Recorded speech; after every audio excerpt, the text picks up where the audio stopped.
Welcome back to Podcast Recovery. We are your hosts, David O. And Eric V. Today, we are joined by our very special guest, Lora. How are you doing? Hey. How are you doing? I'm doing okay. Okay. I'm doing okay. In a busy week. Yeah, just a bit. Yeah, that's life. That's life. Where are you from? Okay. So I was born in the great state of Alabama. It's not a very great state. I'm glad you said that, because you say that every time. And I heard Birmingham's cool, though. I heard that's a pretty cool place. Okay. Birmingham is a shit show. But I heard it's cool. I don't know, the strong feelings. Yeah, shit shows can be cool, though. Yeah. I'm from Huntsville. So actually Huntsville is really, really cool. Huntsville is the northernmost city, and I say that in quotation marks, in Alabama. It has like 250,000 people in it. Like, it's really small, but it's a city for Alabama standards. Yeah. And that's where NASA is located. That's where Boeing is located. Northrop Grumman, Lockheed Martin. At one point, Huntsville had the highest number of PhDs per capita in the nation. Have you ever seen on cartoon shows or on TV shows the teenager will go to that NASA space camp? Mm-hmm. Yeah. That's in Huntsville. NASA space camp, wasn't that in the 90s? It's still a thing. It was really? but space it was camp's a thing still? The coolest part of Huntsville is the Space and Rocket Center. Everybody goes, you're in Huntsville when you drive past the Space and Rocket Center. They have these rockets just standing on. It's really cool. But now that I moved to Ellicott City, Maryland, and now I live up in Towson. Fantastic. Wait, real quick. Yes. Auburn or Alabama? Ooh, Roll Tide, baby. Yeah, I just wanted to ask. Roll Tide. Did you not see my lanyard? My lanyard's Alabama. My sweatshirts are all Alabama. My pajama pants are Alabama. I have jerseys. I have shirts. Why the elephant, though? So it's Al. So here's the deal. Alabama did not used to be called the Crimson Tide. At some point in time, they were called something like the Elephants. I'm not quite sure. But their uniforms were always this crimson red. And there was one time before television when it was really just radio, and they were making this play down the field, and this one announcer said, "And there they go like a crimson tide." And it just stuck. And so they became the Crimson Tide because everybody started calling them by that. That's pretty cool. That's pretty poetic. Yeah. That's pretty fantastic. All right. When were you first introduced to any form of recovery? Okay. So my story actually starts in a fellowship that nobody's really heard of. They refer to it as a 12-step program for normal people. It dealt with out of control emotions, right? So it wasn't that I'm using this or I'm not using drugs or alcohol or people or food. I just can't control my emotions. And I went to treatment in November of 2013. And that facility was really, really big on 12-step meetings. And they were like, well, you don't fit into any of our other categories, so we're just going to send you to this meeting. Well, I fit into one of their categories. I went to, they had a 12-step meeting of a horrible name, but yeah, so that's where I got introduced to recovery. And then I went to meetings of that kind on and off for the next couple of years. And was that like a sober fellowship or a clean fellowship? So here's the thing. The fellowship doesn't record any type of clean time, doesn't record any type of sober time, because they feel like, right, even in recovery, people who we know who have been clean for 25 years, there's still going to be a time where they get really, really angry and they lash out at somebody and they don't control their emotions like they're supposed to. So they choose not to count clean time because it's not because you're always going to fail, right? If I'm counting time in between when I have a depressive episode, I'm always going to, maybe I won't, but there's going to be a time where my neurotransmitters aren't going to work and I'm going to fail.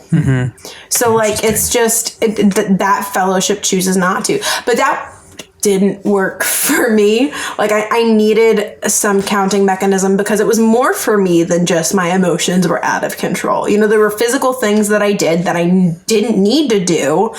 And it was difficult and because I wasn't keeping track of it, it didn't seem like such a big deal when I would do it again.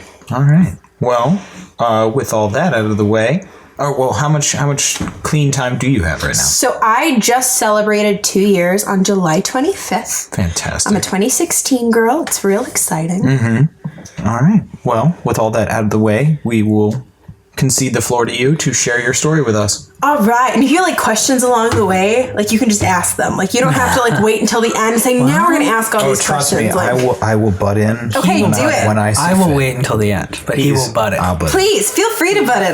My story can get confusing sometimes. So, I am a little different than the average person that you talk to who identifies as an addict. I primarily, for most of my life, used pain. I refer to myself as a self-injury addict, or some people call it self-harm or self-mutilation, and I hate that term. Like, it's a real medical term, but it like makes me feel really icky, so I just ignore that one. But I, from a really, really young age, like I'm talking as long as I can remember, I didn't fit in. I was always fucking up. I was always in trouble. And I wasn't even like a bad kid. I was just curious about everything. So I was in trouble all the time because my mom would say, you can't do this, instead of like, I don't know, like everyone's like, parenting, you just tell your child what to do and they do it. That didn't work for me. Like I needed to be explained to why that was a bad thing. So I had to discover why it was bad. So I got punished all the time. And I love my mom to death. We have a much better relationship today, but we had a really rough relationship when I was growing up because she was really verbally and emotionally abusive. And she would get angry, and she would be angry for days. And I'm from Alabama. We obviously believe in corporal punishment because that's just a thing. Oh, yeah. And my mom would get really, really mad at me, and then she'd like spank switches? me. We didn't use switches. We used belts and we used spoons. Oh, yeah. But we never used switches. I was always threatened with switches, but we never actually got them. Damn. But she would be mad at me for days on end. And when I was 5 years old, I got it in my head. Well, if I hurt, because I, at 5, could not conceptualize what the actual use for corporal punishment was, right? So I just interpreted it as pain. That's all it was to me, right? And so my 5-year-old little brain thought, well, if I hurt myself, mom won't be mad anymore, and that'll make everything better. Because I would have already punished myself, so she wouldn't need to punish me, right? So she would be happy again because I had punished myself. So now mom could love me again. And in the South, it's not uncommon for averagely wealthed people to have full brick houses. Up here, it's like a really big deal to have a brick house, and some people only like the front of their house bricked. In Alabama, it was not abnormal to have your whole house bricked. It's the cost of living is much lower. Everybody did it. And so I would go, we had a patio in our backyard, and there was a walkway, like a sidewalk that went from that patio to the garage on the side. And so I would sit on that pathway on our full brick house and hit my head against the brick until it hurt too much. And I did that for years. And eventually I started finding reasons for me to be in trouble so I could do it again. And then we moved to Maryland, and we didn't have a brick house anymore. And that's when things started changing as to how I hurt myself. That's when I started using my nails. Like I would dig in, and there were a couple of different ways that I would like hurt myself in that way. There were some times that I would bite my nails so they were sharp, and then I would scratch myself. There were some times that I would just dig in with my nails. And what I really, really liked about that is I kind of got it down to a science. Yeah. Right? So I could tell you, no matter which way I was hurting myself, how long it would take for the evidence of it to go away. Right? Yeah. And if it was going to be like 12 hours, like typically it was no more than 12 to 24 hours. So I could wear a long sleeve the next day and just say I was cold and be fine. And nobody knew anything. And when we moved up here as well, I was almost 9. It was the Labor Day before I turned 9, and my birthday's in October. And I started hitting myself, but my parents put my bed right next to the wall. So I just said, I'm tossing around in my sleep a lot. I keep waking up with these bruises, and explained it away. When I was in 6th grade, I started pulling my hair out. And it got to the point where this whole front, like 1.5 inches at the very front of my hairline, I can't feel that anymore. So I can pull like 20 strands of hair out at a time and not feel it. I pulled out so much hair that I killed the nerves in that part of my scalp. Wow. Whenever I tell people that I self-harm, they're always like, oh, so you cut. And I can literally count on one hand the number of times I cut. It didn't do it for me. It wasn't your thing. It wasn't my thing. And a part of it was actually, I found out when I was 14 that I had fibromyalgia. It's an autoimmune disease where the signals somewhere between your sensory nerves, your periphery nerves, and your neurons. So the nerves that are actually on your skin, the nerves that carry that message from your skin or organs or whatever to your brain, and then the nerves in your brain, somewhere the message as to how much has happened to you gets turned up. So like I was scratching myself and was probably feeling the same amount of pain as somebody who was cutting pretty deep because it was science. It was science. But literally can count on one hand the number of times I cut. I didn't have a lot of scarring from it. I would mostly do it at the top of my hip, like, and at the top of my thigh, because for me it was hideable. It was hideable. The thing that really, I always knew I was different than other people who self-injure. Right? There are people that self-injure because they need the attention or they need an outlet or something like that. And I would see them and they'd have their scars on their arms or on their legs and they would wear shorts and you would see them. And I never wanted that, right? It was never like, I need somebody to see what's going on and help me. It was, I did everything in my power to make sure you had no idea what was going on. And, life got complicated. I was suicidal by like the June that I was 14. So that was June of 2010. And I know that so well because about exactly a month later when I was making plans, my brother was murdered. He was dating a woman who was in the process of getting a divorce, and her husband decided that he no longer wanted the divorce, but his wife wouldn't get back together with him. So he shot my brother in the face. Oh my God. And then sat on my brother's couch and killed himself. So he didn't have to be held responsible for it. Jeez. And that was both my saving grace and my tailspin all at the same time. Yeah. It was my saving grace because the entire time that I was really, really suicidal and planning, I had this in my mind that, well, I stay up in my room all the time and I don't talk to anybody and I never really see my parents except for like when I have to leave my room for food or something, and they wouldn't miss me, right? It would be fine. My brother lives in Alabama. My parents saw my brother once, maybe twice a year for a couple days. And it destroyed my mother. Like, my mom is still not the same. My mom has not recovered. Like, you just don't. Like, when something like that happens, you don't fully recover. No. And so the saving grace of that was that I decided that I couldn't kill myself. Like, I could never kill myself because as much as I hated my mom, I couldn't do that to her. Right? I just couldn't. But at the same time, it was my tailspin because I was feeling so many things. And no one wants to feel that, right? No. Right? The person who has adored me my entire life and gave me my first cell phone and like called me on my birthday and texted me when I was in a bad mood, like the person that was so important to me was dead. Right? There's some feelings that come along with that that aren't pleasant. Surprise! But so I tailspinned in the way that I was just hurting myself because I didn't want to feel it and I didn't know how to feel it. And poorly enough for me, so I was homeschooled through 9th grade. I went to a homeschool tutorial service 6th through 9th grade where I did. What is that? So I did 7 years of Latin and 2 years of Greek. I did omnibus and rhetoric and logic. Omnibus is basically a mixture between history and English. Oh. But it's like it's a classical education. Okay. Right? So it's like this is the education that like English school children who had like nannies to have. Like it was just like a really big deal.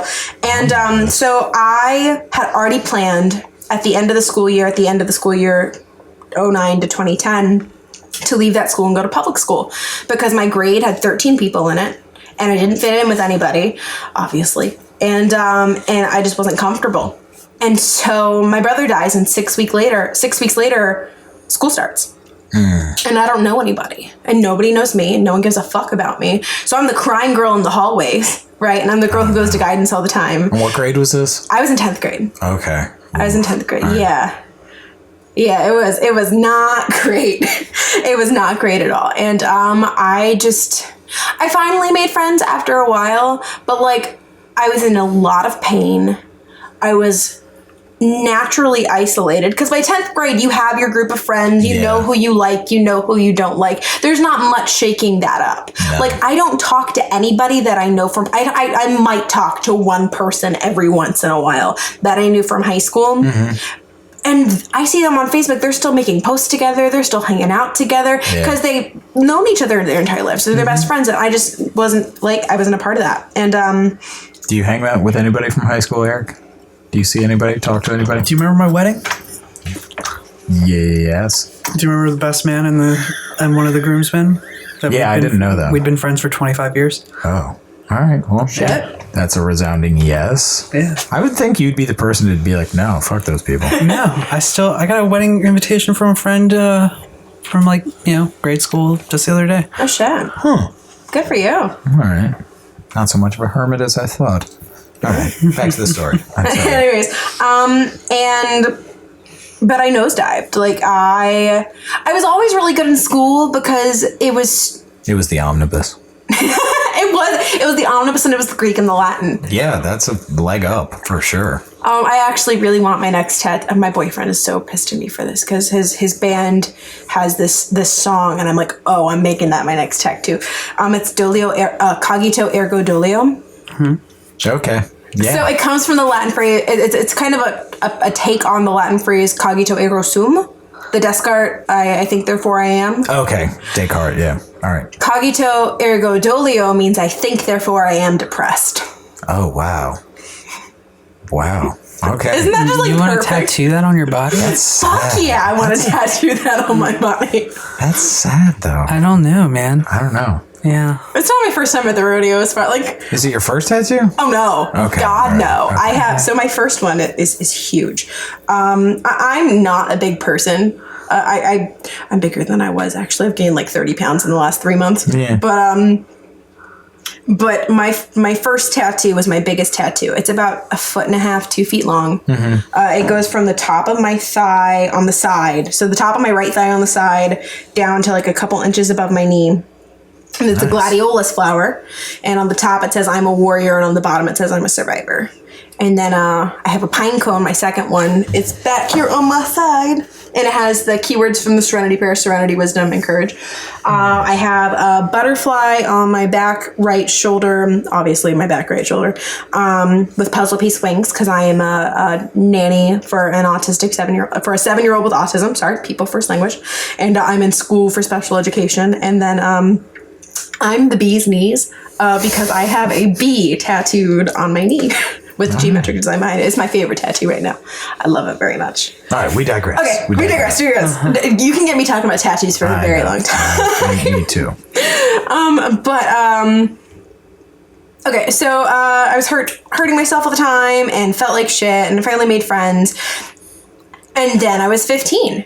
And then there were boys. Mm-hmm. And I thought I was a piece of shit. So I found people who thought I was a piece of shit. Wow. So I started dating people that thought I was stupid and told me I was ridiculous and told me I was insignificant and horrible and naive and just all these things, and that didn't care that I was hurting myself, which should have been the red flag, but it never was. Yeah.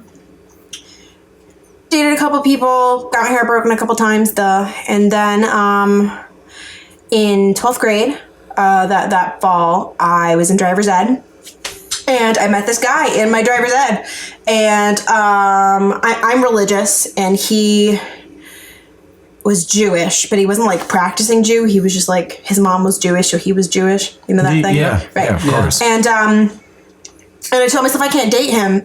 Sorry, I don't know why my throat just did that. I can't date him because he's Jewish and I'm religious in a different way. And that just is against my religion to do that. I can't do that. And he was the most manipulative person I've ever met in my entire life. Mm-hmm.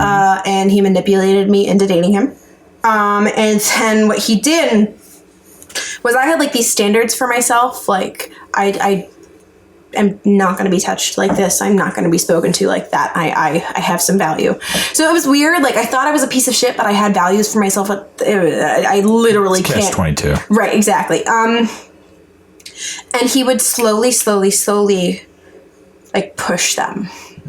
And, like, he would do... gaslight the shit out of you. Oh, the shit out of me. Like... And every time he would do that, I say, I'm leaving him. I can't do this. I can't do this. But every time he would manipulate me into staying. And he eventually raped me and sexually abused me for the rest of our relationship. And it was terrible. And you know, when I finally dumped him, it wasn't about that. When I finally dumped him, it was because I went to take my driver's test and he told me he would come, and then last minute he decided he didn't want to. And he wasn't emotionally supportive enough, so of course I couldn't be with him. Like, all the shit he put me through, and that was the straw that broke. Yeah. Like, what?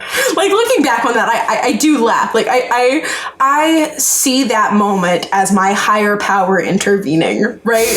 Because in the state of mind that I was in, that didn't make sense. But also, the way that I played it was, well, he's not emotionally supportive, and I'm about to go to this college that's north of Boston, and he's about to go to college that's in New York State, and it's just not going to work. It just wasn't going to work. And so I broke up with him over Skype. Dope. Oh my God, a Skype breakup. Skype breakup. I did an AIM breakup. That's how old I am. Well, and I think a part of the reason why I did the Skype breakup was because I know if it was in person, he would manipulate me into staying anyways. You know, like... Yeah, that's probably the safest way to go. If I did it over Skype, like, I could have enough separation that I could hang up when I wanted to, and I could be done, and I could walk away. And I was in so much pain, it was horrible, and I went to college. And by the way, the entire time that he was raping me and like, sexually abusing me, I was uncomfortable, and I didn't like it. Obviously, but he manipulated me into thinking that it was my fault and that it was stuff I was doing, and if you ever leave me, I'm going to tell everybody what you did. And he was just, like, really manipulative. And I get to college and I meet friends, and I feel accepted for the first time in my entire life. And I made this great friend named Luke, and we still talk to this day. He's the only person that I talked to from my time at that college. And I just had this realization, oh my God, he raped me and he abused me. And I, like, broke. Like, I absolutely broke, could not function from that point on. Right? Because I don't know how to explain it. It's just, it hit me all at once, everything that had happened, and I didn't know how to function after that.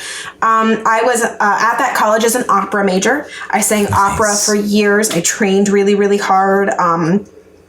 And I had always been a hard worker, right? I'm always a hard worker, whether it's school, whether it's music, whatever I'm passionate about, I work really hard on. And I was in high school. I had opera lessons for 2 hours a week. I was practicing for another 6 hours a week. Like, I worked my ass off. And I get to this college, and they're like, cool, on top of your academic classes and your music classes, you have to be in a practice room for 36 hours a week, or we kick you out of the program. Good God. And so I get to this college. I come to the realization that I have been abused and raped.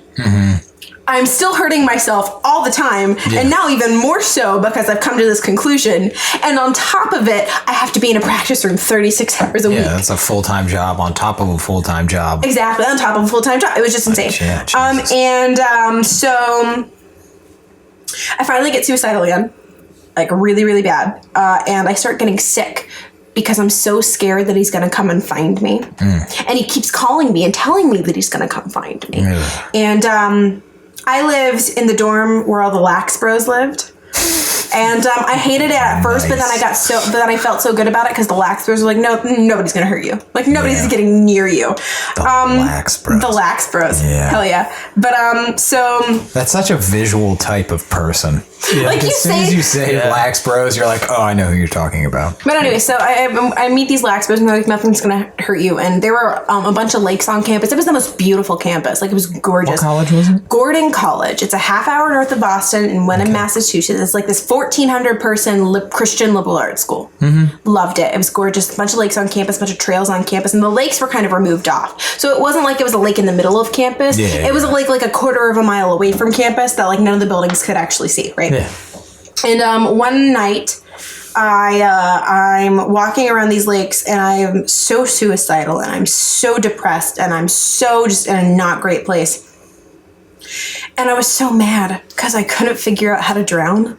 I couldn't figure out what was going to hold me down. You can't do that unless you like knock your. No, I'm not. Yes. And I called somebody, and I'm like, I called this guy that was in my dorm, and I was like, look, I need you to come get me because I'm trying to figure out how to drown, and that's not good. And we went back, and he took me to my RD, and she was like, so we're calling your parents, and you're going home. Like, this is just not happening. Yeah. And so I go home with my parents. It's the week before my 18th birthday. So all of this shit has happened, and I'm not even 18 yet. Yeah. Like, my life was really front-loaded with the shit. Yeah. But, so we get home, and I'd been seeing a therapist on and off for years, and I just had, obviously I'm going back to see a therapist. I'm too suicidal to function. Yes. And the morning that I was due to go see my therapist for the first time since coming back from Gordon, I tried to tell my mom about the rape. And I was like, Mom, this person did things to me. She's like, Laura, if you did something that you aren't okay with, you can tell me. What? Oh, what? I don't even know what that means. Yeah. Okay. So we go into therapy, and I'm in therapy for an hour with just the therapist. And then my mom comes in, and we're in therapy with my therapist again for another hour. And in this hour, of course, they tell my therapist about what happened to me in that relationship and how horrible things were and why I got to bed. I'm sorry. I touched You're the cool. thing and it boom. You're cool. Don't hit the equipment. And my therapist starts explaining things to my mom. Is like, oh my God, did he rape you? And I'm like, I told you this morning. And it was actually not until about a year ago. My mom believed it was my fault. Because my mom said if you had set better boundaries, if you had higher standards for yourself, nothing would have happened to you because you wouldn't have let it. No. And that was really, really, really, really hard. Yeah. My therapist, I'm seeing my therapist multiple hours a week, and she's like, you need to go to treatment. Because you can't stop hurting yourself and you're too suicidal to function, you need to go somewhere. She was like, I want to send you to an IOP. So it's for those who aren't familiar with what an IOP is, it's an intensive outpatient. And I looked at my therapist, and because some of the abuse that had happened with that boyfriend had happened in my parents' house. I was like, I can't go to IOP every day and then come back and relive those same nightmares. Yeah. Like, I couldn't do it. So she was like, okay, well, then we'll do residential. Fun fact, for an adult, because by the time all this was happening, I had just turned 18. For an adult who self-injures, but does not have an eating disorder, a drug problem, or an alcohol problem, there is not a single residential facility on the East Coast.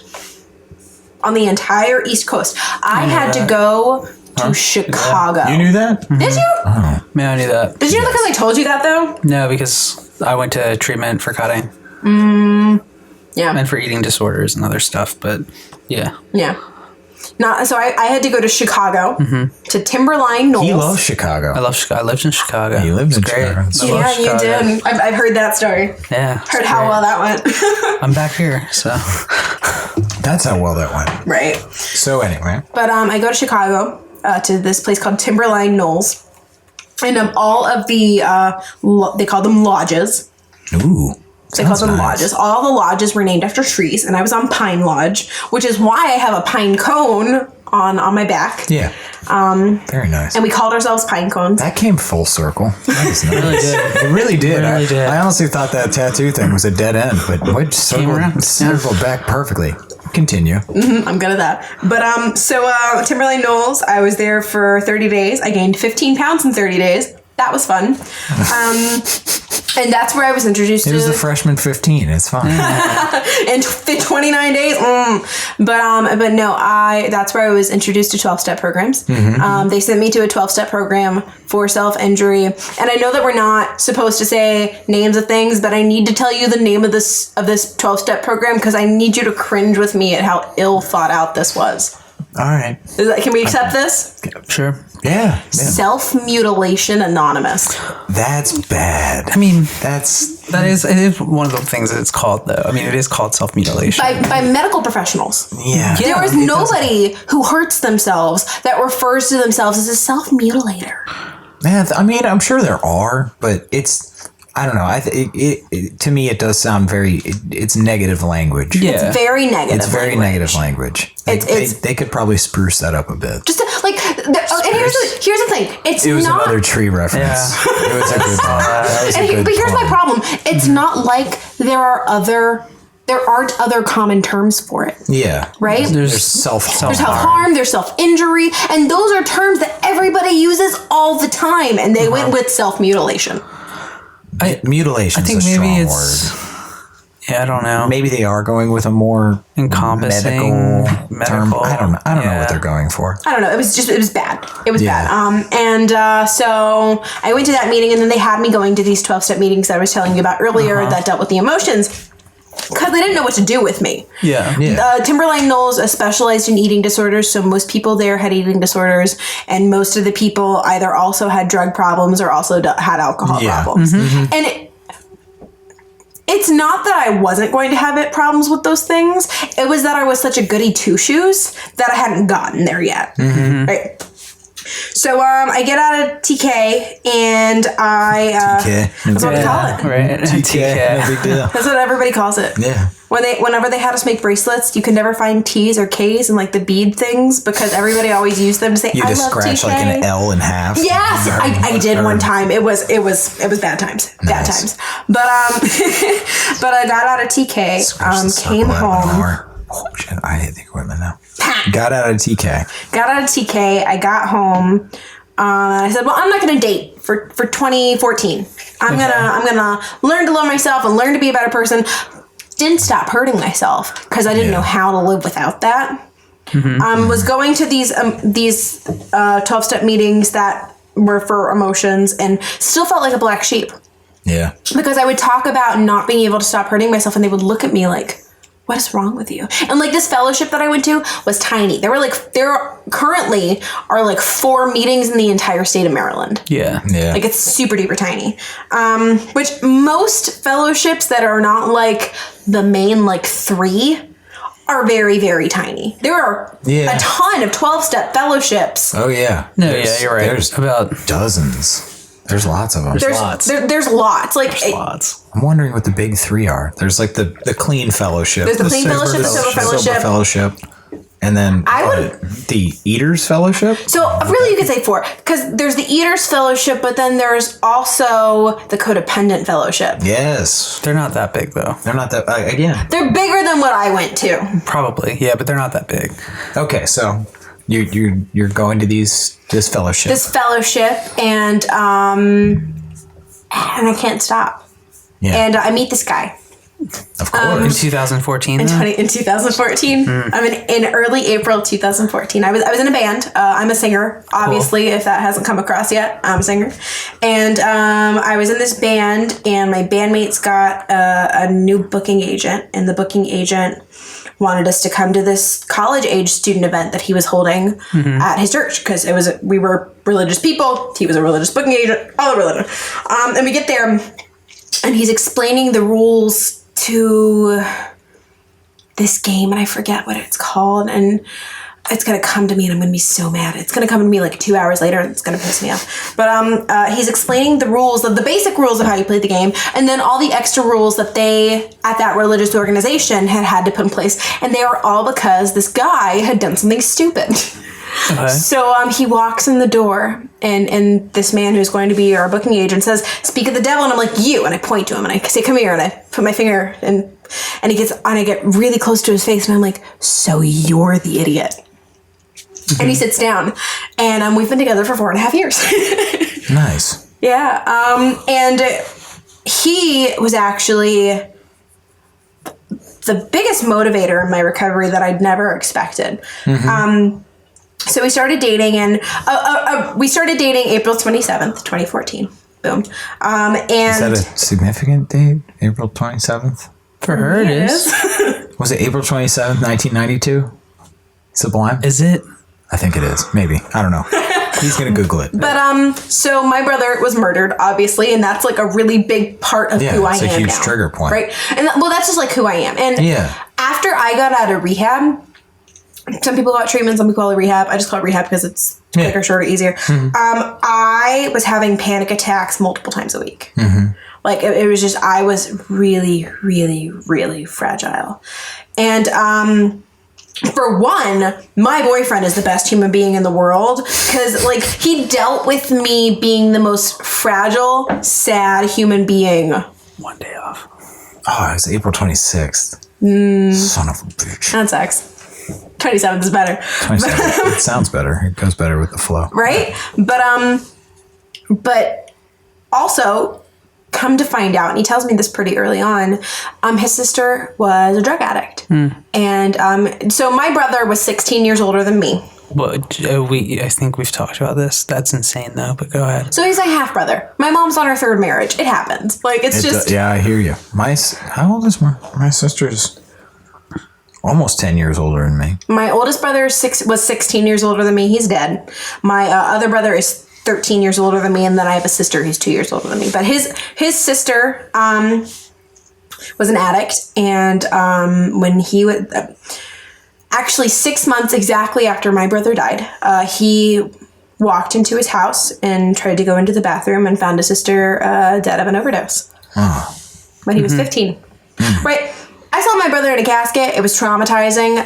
They had prosthetics all over his face that you could tell they were there, and they didn't cover up the bullet hole in his ear. That was traumatizing. Oh, God. Skylar found his sister in a bathroom and had to try to pull her out and save her life, but she was gone.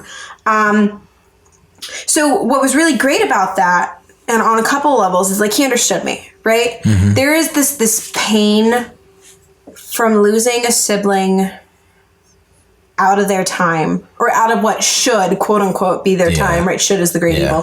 That hurts Is the like great evil. Nice. But that hurts like hell, and you can't explain it. And other people just can't relate, right? You there is not another death that you can go through that is anywhere near losing a sibling. Yeah. Like losing a parent is hard, but like you expect to lose your parents at some point. And losing a grandparent is hard. You expect to lose your grandparents. Yeah, people that are older, you just... And, like, eventually you expect your siblings to go because you're all going to go at some point. But, like, when you're 14, you're not planning your brother's funeral. No. You know what I mean? So he was really great, and he understood that. And I started nannying for this family and was living there, and then was staying with him a lot and living at his house a good bit. And I couldn't stop hurting myself, and I couldn't stop hurting myself. And there was one night that we were laying in bed, and he turns over and he says, "Laura, you're just another addict." And that like hit me in a place in my soul that resounded like a gong. Like it was just like, whoa. Yeah. And I was, you know what I mean? And that's when I stopped saying I have a self-injury problem and started saying I'm a self-injury addict. Because I always knew, and do you remember how I talked about earlier? I always knew that I was different than other people who were hurting themselves, but I couldn't put my finger on what it was. And it was that I couldn't live without it. There was one is too many and 1,000 is never enough. I mean, I couldn't live without it. And tried to get better. And here was what the problem really became. By the time I really started trying to stop, I was like 19, almost 20. And I'd been hurting myself for so long that I would hurt myself without thinking about it. Right? I'd do something stupid in traffic and I'd hit my head. Or I would say something stupid to my boss and I'd claw my neck or my arms. Or like I hurt myself instinctively. It was what I did. It was who I was.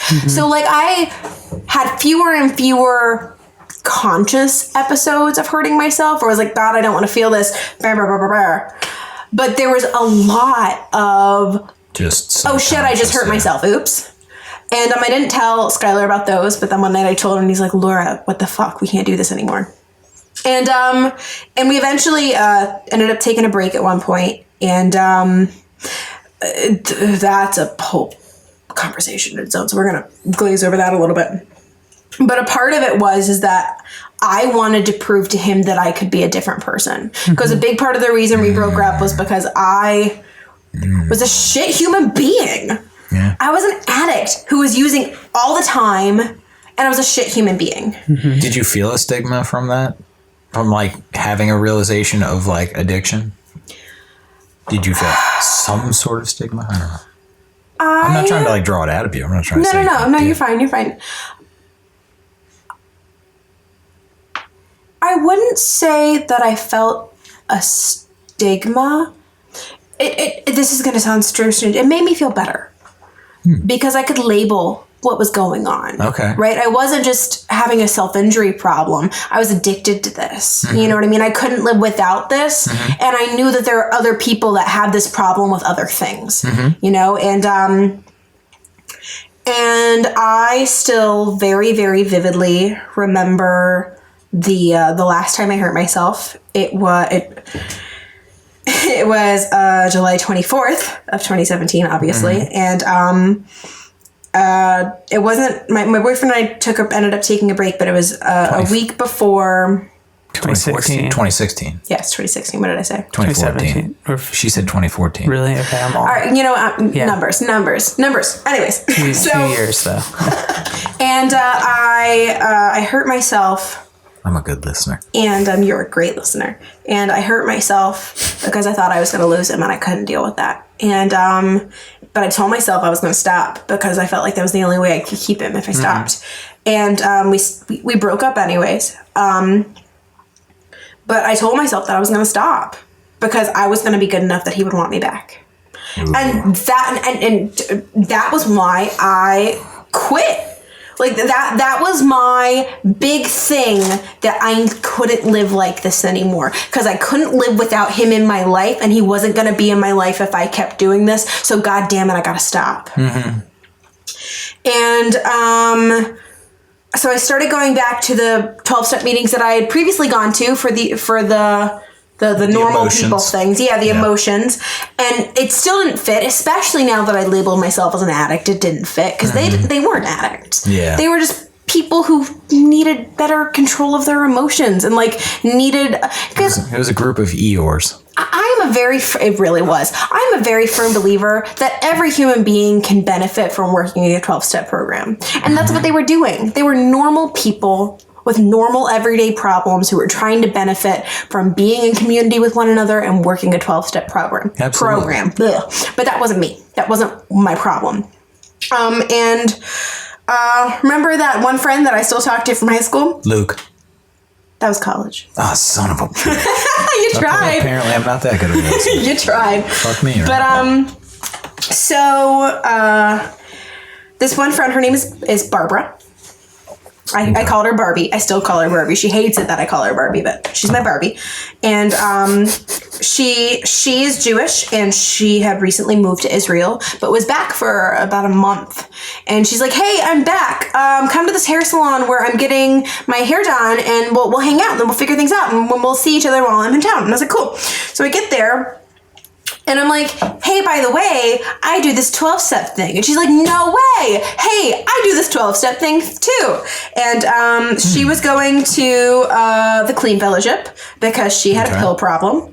And I was going to the Sad Fellowship because That's a great name. The Sad Fellowship. Oh, God. because I didn't know where else to go. And we went, and it was a Wednesday.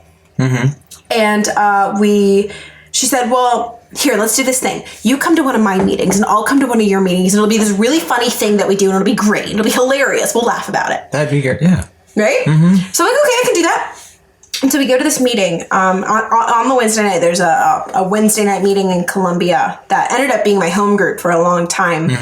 And we get in there. Is that at the Serenity Center? Yeah. And we get in there, and somebody's celebrating 25 years clean. And I'm literally having to sit on my hands not to hurt myself. And I'm like, "Oh my God, I can't do this. I can't be here. What the fuck am I doing here?" And it wasn't the drugs. Right? It wasn't what she had used that scared me. It was that 25 years. I want you to close your eyes for a second and think. Okay. Started hurting when I was 5. Stopped hurting when I was almost 21. 16 years. Also, the entire time that I had conscious memory, I had been hurting myself 16 years. And I was 20, almost 21. Yeah. Right? I could not imagine getting 25 years clean. I just not even couldn't 25 years old at that point. Oh, God, my knee popped. Right. I can't imagine that. Also, that sounded horrible. That was terrible. Wait, hold on. That was my hip. Oh, God. We're not doing this. This is gross. But I'm opening my eyes now.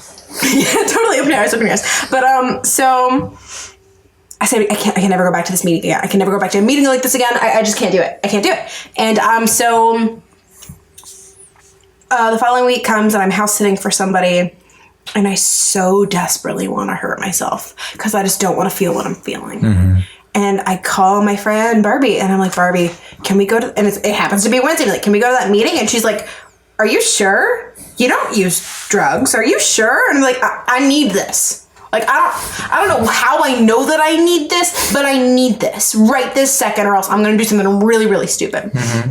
And she was like, I was actually kind of pissed at her for a long time about this. I was talking to her about the methods in which I could hurt myself. I've been hurting myself for so long. I was reciting stuff that didn't mean anything to me because, like, it was just what I knew. And she was threatening to take me to the hospital and put me on the 7th floor. Like, she was like, I will take you to a psych ward. Like, so you don't do this to yourself. Mm-hmm. And I'm like, what the? And I'll get to that part in a second. But, so we go to this meeting, and this guy is speaking. And he starts sharing, and he's about to celebrate 6 years clean. And he's talking about the voice that played in his head when he was using. And when he got clean, that told him that he was a piece of shit. Mm-hmm. And told him that everything was his fault. And told him that he couldn't do anything better, so he might as well. And I was like, oh my God, that's me. Like, that person just told my story, and he doesn't even know it. Mm-hmm. And that's when I decided that I was going to start going to these meetings and see how things worked out. Mm-hmm. You know, my boyfriend had already told me that I was an addict. This is a room full of addicts. Mm-hmm. Why not? And met my sponsor. She didn't become my sponsor for another year-ish. But met my sponsor and developed a community. Only went to that one meeting. But I think, wait, who's your sponsor? Emily? No. Oh. Emily's a great friend, and I call her my my sponsor 2.0. Okay. But no, my sponsor's name is Christy. Mm-hmm. And I was so fragile that, like, what kept me clean every week was knowing that I could come back and she could hug me and the pieces of my soul could get a little bit closer together and I could make it through the week.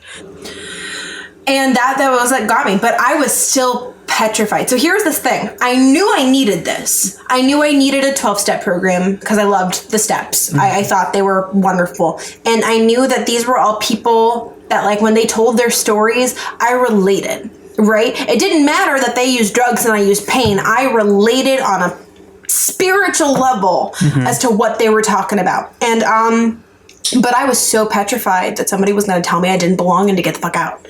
Because dear friend Barbie, that brought me to NA meetings in the first place, when I told her that I was going to keep coming, she got mad at me. And she told me that I didn't belong here and that was her fellowship and I needed to get out. Mm-hmm.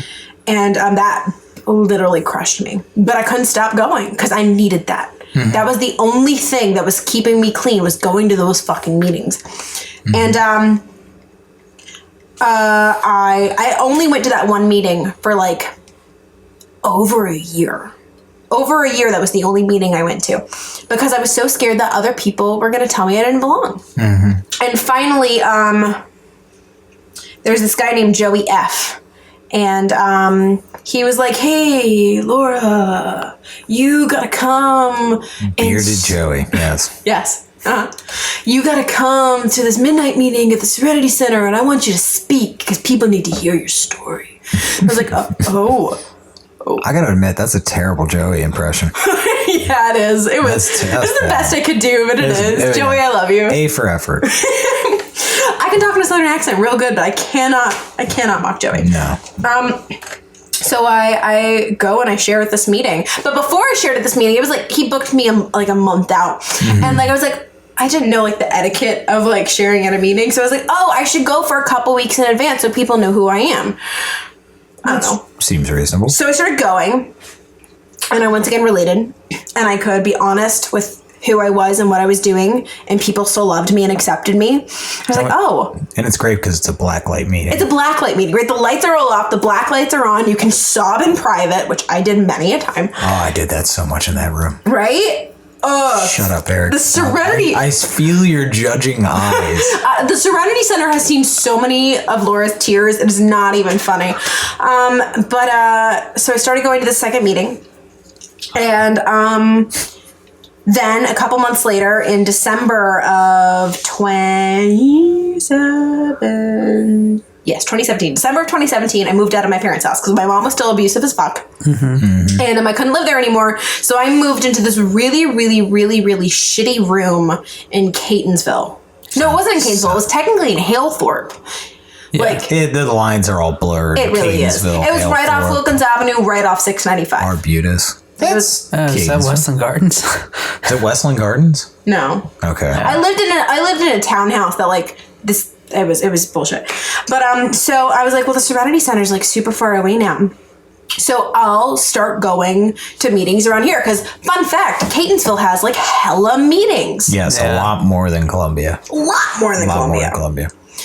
And so I started going to these meetings, and what do you know? People love me, and they accept me, and they don't tell me to leave. And it blows my mind. And it's from there, a lot of it's history from there.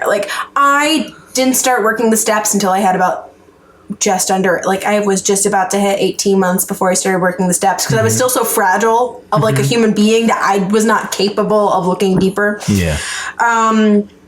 I finished my third step. At this point, I finished my third step probably 6 months ago. And my sponsor is just now saying that I can start working on my fourth step. I'm a control freak, guys. 4 is probably big for you. No, 4 doesn't feel that big for me. 3 was huge. 3 was huge. Because while I've been religious my entire life, I'm a control freak, right? I'm an absolute control freak. And while I have a God of my understanding that I love and that I know who loves me and wants the best for me, I don't trust him because he's put me through hell. Literally. I've gone through shitty thing after shitty thing after shitty thing. And it's really hard for me to trust a higher power that even though I know I've always turned out better on the other side, he's still going to put me through the hell to get there. Right? So I've had a really, really hard time with that. And I'm finally starting to come to a place where I can start to relinquish control and I can trust him a little bit more. And so I'm about to start working a fourth step. And my sponsor said, Laura, when I worked my first fourth step, most of my amends that I had to make after that, most of the things that I talked about were things that I had done to myself and things that were done against me. You're definitely first on that list. Right. I have a pretty big feeling that's going to be a majority of your list of shit you did to yourself. Because I didn't steal from anybody. I didn't cheat on anybody. There are a lot of things that the average addict has in their story that I don't have because of the nature of my addiction. Yeah. Right. So that's kind of where I'm at. Cool. My life is really different today, for sure. For one, I am a dual major in elementary and special education at Towson. Nice. I am taking 17 credits and 2 internships, and it's all mandatory. Yeah. I am drowning and dying, and I'm doing what I'm passionate about, and I'm in the process to do what I want to do. And if you had told me on July 24th, 2016, that in a little over 2 years, this is what my life was going to be, I would never have believed you. But I'm so grateful to the God of my understanding that this is the case. So, thanks for letting me share. Thanks for sharing. Yeah, fantastic job. So, we do have follow-up questions, because we always have follow-up questions. Let's do it. Eric. Oh my God, how much did you write? No, this is other people too. No, this Don't is worry. lots Don't of worry. people. No, not that much. Not that much. Scared Don't the worry. living shit out of me. So this is a weird question. Okay. I don't really know how you're gonna I don't know. I listen and watch sports constantly, so I hear the word concussion a lot. Yes. Okay. So don't do know you where this is believe going. you might have some residual effects, damage to your brain from hitting your head against the Absolutely. wall? Absolutely. I hit my head against the wall. that's a fantastic probably, if we're talking each individual hit, I would probably say I hit my head against the wall 50 to 100 times every week for 5, 6, 7, 8, almost for 4 years. There is no way that my brain is totally cool. And then also there's a theory So I got diagnosed. My God, why is my voice doing that? I got diagnosed with fibromyalgia on the October of 2010. Okay. So they initially thought that the fibromyalgia was a PTSD response to my brother's murder, which is still the running theory. Can but that now, happen? yes. Wow. Okay, keep going. But now there's also a part of the theory that I experience so much pain from fibromyalgia because I put myself through so much pain that I conditioned my body to, when I was stressed, to be in pain.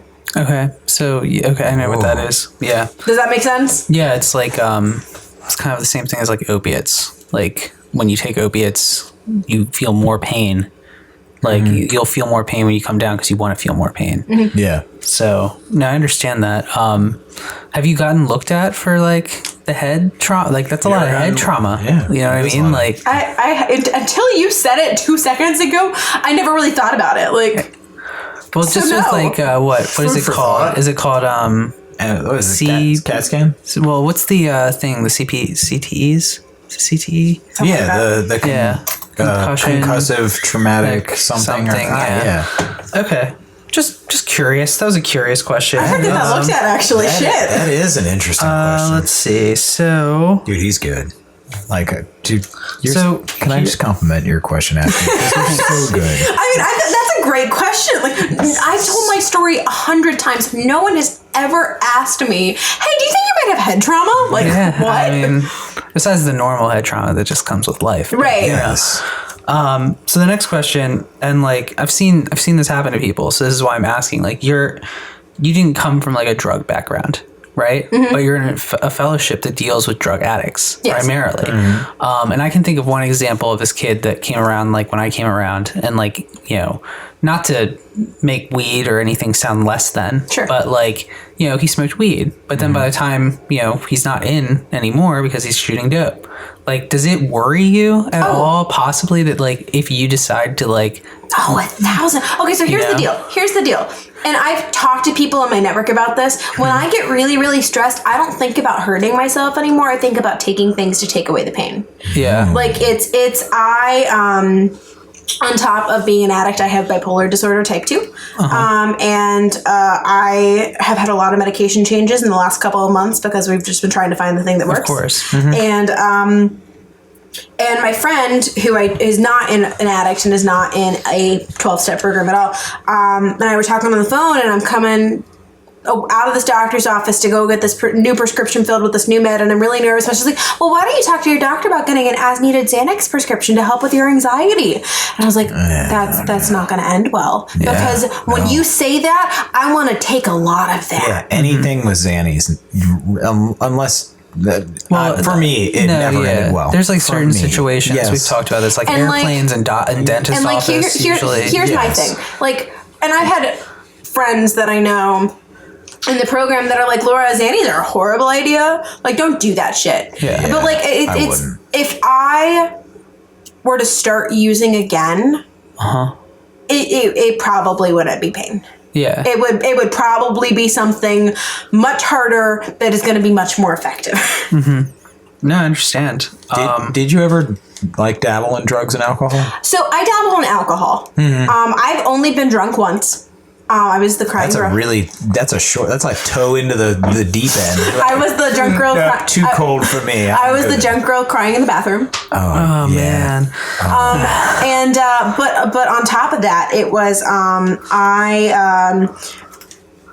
I knew it was like alcohol was starting to become a problem before I got clean, like because I would like drink by myself. Like I would have like it was hard ciders, like it wasn't much, but I would drink by myself, and like if I was feeling sad. Was it Woodchuck? No, it was Angry Orchard. Oh, Angry Orchard. Okay, yeah. And like, girl. I would dream about Jameson. Jameson is my shit. I love Jameson. If I am really, really sad, my first thought is, I wonder how much Jameson I could afford. That is my first thought when I'm like, how much really you could afford? How much could you afford? Yeah, that's a weird thought. It's more like, how much can I drink? Yeah, how much you can afford? How much you can afford? And you're going all the way in, right? Yeah, goodness. Well, I guess with other addicts, it's like how much fucking dope I could afford. It's true, because then it's going in.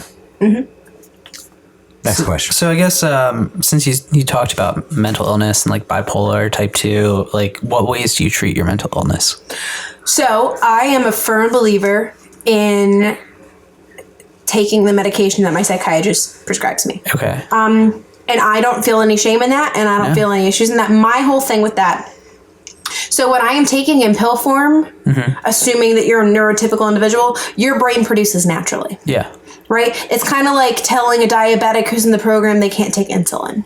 Yeah. Right? Like it's, I have a deficiency of certain neurotransmitters in my brain that cause me to be because the reality, chemical imbalance. I have a chemical, and here's the big problem. When I'm manic or when I'm depressed, I want to use. Right? So to me, the thing that keeps me clean today is the fact that I took my meds last night. You know what I mean? I also see a therapist every week without fail. At one point, I was seeing 2 therapists. Yeah. Every week without fail, but now I just see a therapist every week without fail. And I know this is going to sound like really cheesy. Going to meetings is a really big part of not only me staying clean, but me staying like mentally sound. Yeah. Right? Because if I'm bottling everything up that's going on, I'm going to explode and I'm going to do something stupid.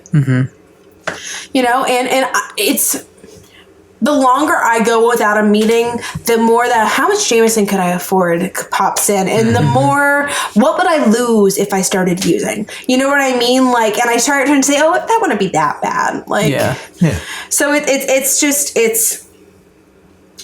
going to meetings on a regular basis, and as regular as I can be, right? Because school's really challenging, and like it just doesn't always work out. And like I have a lot of 8 a.m.s, but I also have a lot of night classes, which doesn't I hear make there's sense. a podcast for really busy people. Oh my God, no way! I gotta start listening to that shit. There it is. But no, like it's going to meetings is good for me. Talking to my sponsor and talking to other people in my network is really good for me. But one thing that some people in the rooms try to say it's an outside issue. But I don't believe that my mental health is an outside issue. Because my bipolar is why I want to use. Yeah. Right? Like anything that makes you want to use is relevant to your recovery and is therefore not an outside issue. 100%. I completely agree. 100%. So. And I just want to touch on that a little bit. Go ahead. Yeah, oh, thank you. For the go ahead. With me and the disease, the affliction, whatever you want to fucking call it, me with my addiction, going to meetings, is my medication. It's my psychological, emotional, spiritual medication that I need. And spiritual medication. What a great band name. Spiritual that is medication. A great band name. Somebody needs to Google and see if that's a thing. Yeah, we could do that. Spiritual medication. But yeah, absolutely. Like I need that stuff to keep level because I am my addiction. Like everything else, like, because we're right now in a room full of 3 self-harmers. Eric self-harm, I did, and you as well. And all those things, the drinking, the drugs, the self-harm, the spending, the sex, the bet, the gambling, whatever, those are all symptoms of a disease, of my crazy fucking thinking, my crazy fucking behaviors, probably my CTEs, because I don't know, I ran it. That's a different story. No, I'll tell it real quick. All right, so I got these fuck it. I got these Superman pajamas when I was a little kid, and they were awesome. They had a fucking Velcro on cape. I was really young, so I went to the bathroom, put on my Superman pajamas. I thought I was the shit. I come tearing ass out of the bathroom, straight through the kitchen, straight through the living room, bam, smack into a wall, break my fucking nose, bleeding down my face. Oh my God! My whole family's watching me like, what the fuck did you just do? And I'm like crying, bleeding out of my nose. And I'm like, I thought I could run through walls. That's hilarious. That's a great story. It's a good story. One time, when we lived in Alabama, the kids next door, they were like big. They had like a huge playground. Like their entire backyard is a playground. It was like going to a park. But they had like these like tower things, and in the bottom of them, one was like a play area, and the other one was where the dad stored his tools because he didn't have a shed in the backyard because it was a fucking playground. And they normally kept it locked, but one day the dad forgot to keep the lock on. And we got in and they had like shovels and pickaxes and things of that nature. And we had this grand idea to dig to the other side of the world. And so he's maybe 5. That's this kid is maybe 5, and I don't remember. I saw that going really fast. I saw a shovel to the face. It gets bad real fast. So we're digging to this, and this kid has a pickaxe. Not good. And he's goes up to pull down, and the weight of the pickaxe is more than the weight of him. So he goes back and he hits my sister in the center of the crown of her head with the pick side of a pickaxe. Dude. And I run inside and I run saying, Mommy, Mrs. Henderson, Mommy, Mrs. Henderson, Mackenzie's bleeding, Mackenzie's bleeding. They're like, oh, she probably got to cut somewhere. And she comes down and there's my sister has Heads bleed. No. My sister just has blonde hair as I do, and it was like long and wavy. So there's just blood all in her hair, and she looks like a horror story. We call that strawberry blonde. Oh, that was good. That was really good. That was nailing it. That was great. So we have 2 more questions. I asked 2 him. more. So I'm going to try to say this in a way that doesn't sound offensive. You can be as offensive as you want, baby. Wow. What? Well, I mean, it's kind of a, like, I don't know. Whenever you preface something like that, like, no offense, it's gonna be something. I don't think it's offensive. I'm just, so what I'm trying to say is, like, relative. You were talking about that boyfriend you had, right? Yeah. The one that, like, sexually assaulted you. Before you start speaking about that boyfriend, you were talking about how you switched schools and you really wanted to fit in. Yeah. And you were also talking about how the boyfriend, you know, you felt very manipulated. Yeah. Do you feel that you were more susceptible to manipulation because of a need for belonging? Oh, absolutely. But here's the thing. If I had met that guy and I was still at my tutorial service, that where I went before then, I feel like it would have been the same thing. Yeah. Because I didn't belong. So, like, that gave you, like, a sense of belonging. And, like... I mean, I was looking for somebody to love me, right? That's what I was looking for. I was looking for somebody to love me. And I wanted... And I was going to take it from anybody, right? Anybody to just love me. And... Yeah.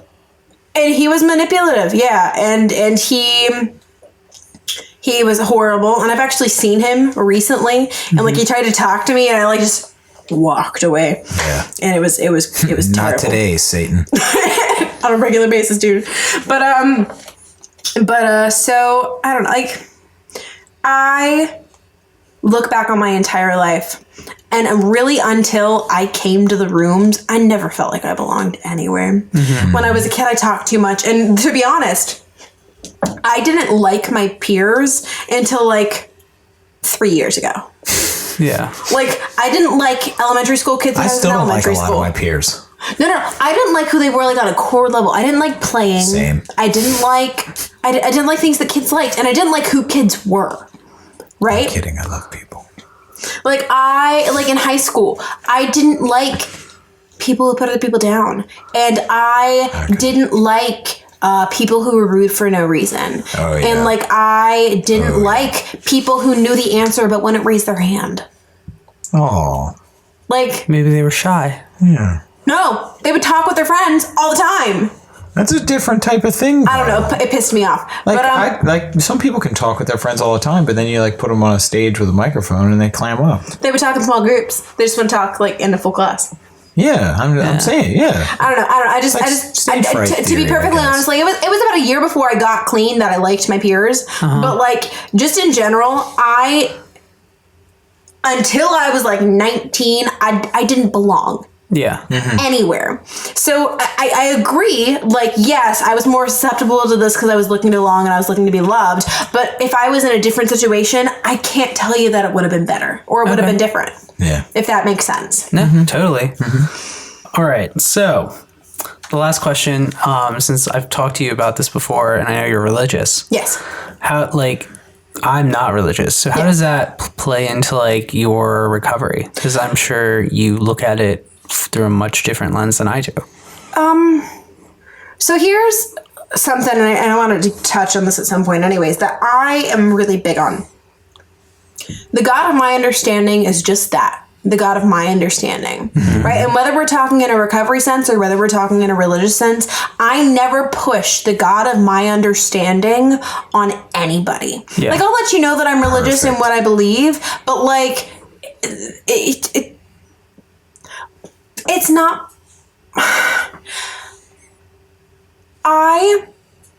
something that is different about the God of my understanding than the God of many other addicts' understanding is I believe in the God of my understanding because I've had encounters with the God of my understanding, right? There have been times that the God of my understanding has reached out and touched my life and told me that everything was going to be okay when my life was burning. Right? When everything was going to hell, the God of my understanding was there for me, and I can't explain it to you. It's experiential. That's a great part about.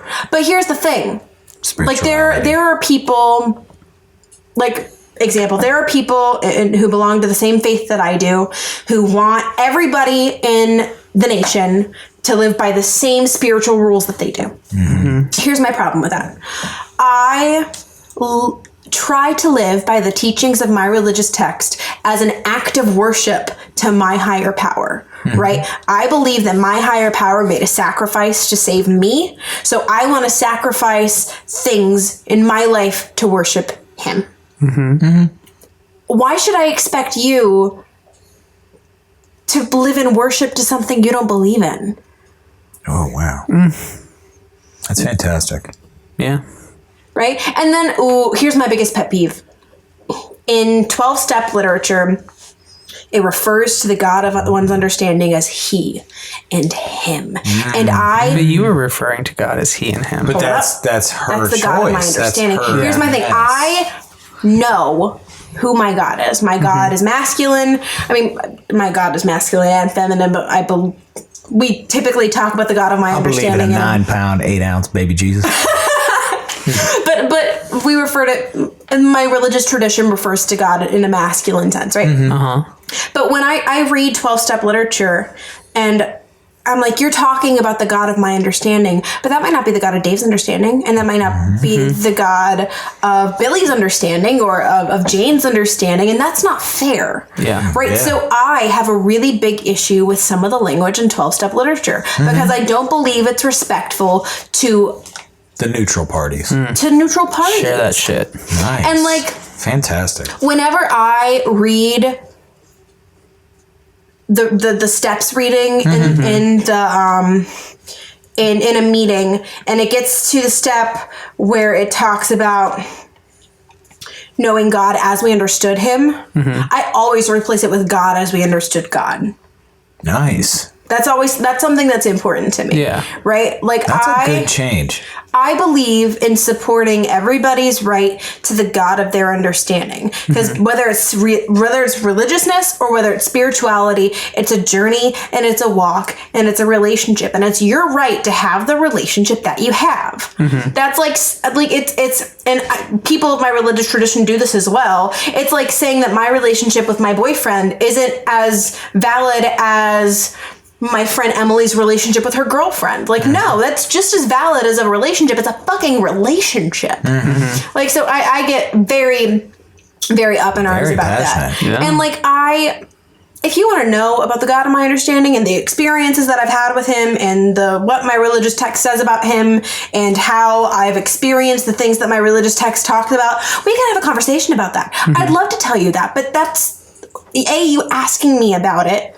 It's not me shoving it on you because I feel like you need to know it. And B, it's a respectful conversation where you can I believe that no matter what the topic is, for the most part, because there are definitely exceptions to this rule, that we should be able to have a conversation, this is what I believe and this is why I believe it. What do you believe and why do you believe it?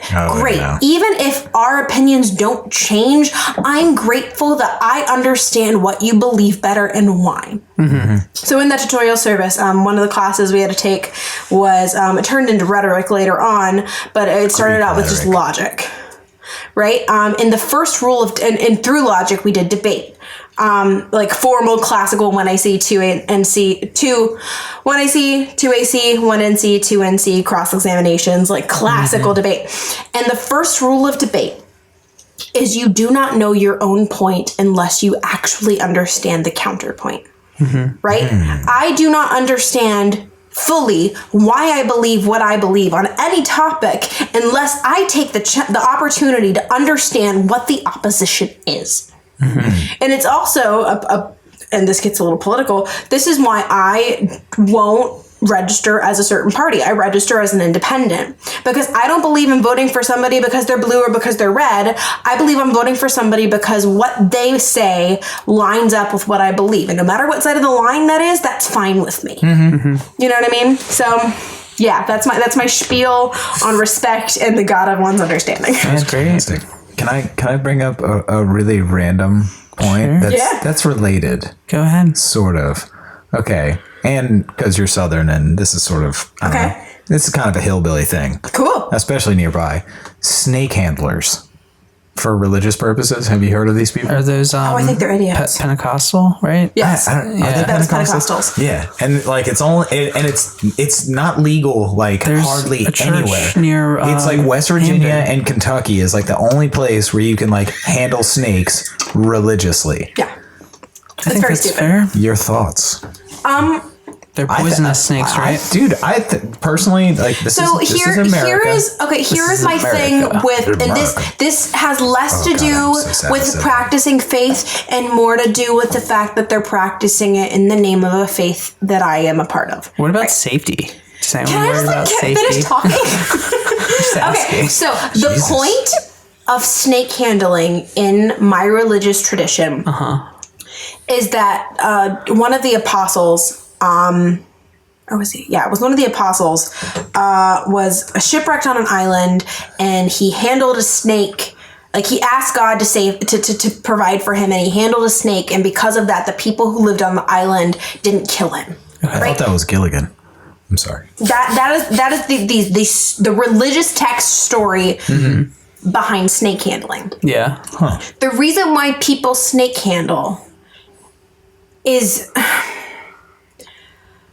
I mean, it's nuanced, but it comes down to like proving that God is good and that proving that God provides. And I don't feel the need to test my God. You know what I mean? Like, testing your God, like... That's asking for the wrath. Well, and here's the thing. Like, say your significant other, say you have your friend that they don't know, message them on Facebook and say something cute, right? That's testing my relationship in a way that's disrespectful, right? That's rude. That's disrespectful. Yeah, 100%, yeah. Right? I feel that the snake handling thing is very similar to that, right? You're testing God, are you going to keep me safe in this situation? Like, what the fuck? Like, interesting. We're back to safety. back to the snake safety. But it's just, it's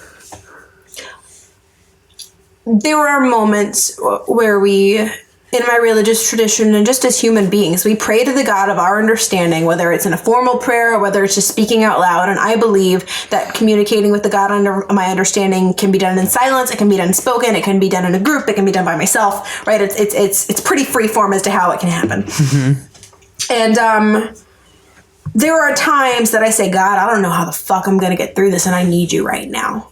Right?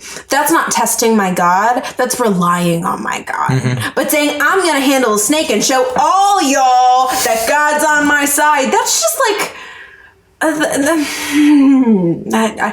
it's no for me. Yeah.